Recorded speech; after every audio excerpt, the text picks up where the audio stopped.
eFarm.bg ви дава възможност да извършвате различни операции с имоти от КВС слоя.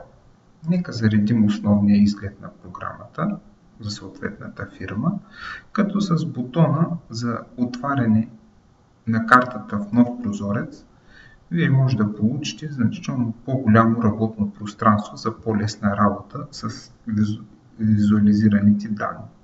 Нека да изберем дадено землище, примерно землището на село Саранско, за което да заредим КВС слоя, увеличавайки мащаба, съответно номерата на парцелите се появяват на картата. Натискайки даден номерче на парцел, съответният парцел се маркира, като с десен бутон на мишката Вие може да експортнете този парцел в различни формати.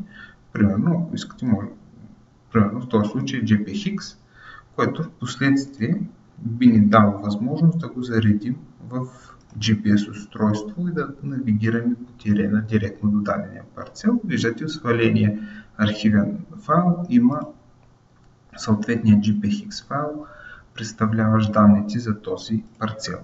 Също така,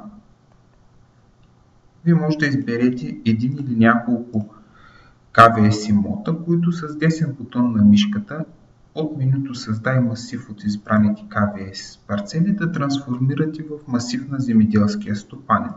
Съответният масив нормално, както за масивите, които са очертани ръчно или импортнати от GPS данни, може да бъде при необходимост коригиран. Също така, програмата ви позволява Вие да добавите към вече съществуващ масив имоти от КВС слоя. Примерно, ако изберем тези два имота, натискайки върху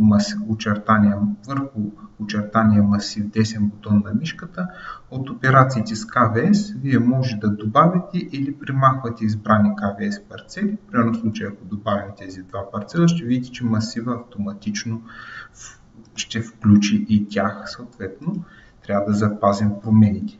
По подобен начин, от даден масив Вие може да изваждате КВС имоти, примерно избираме тези два имота, които с десен бутон на мишката върху масива, да не забравим, операции с КВС, примахни от КВС парцелите, ще примахнат съответните КВС парцели.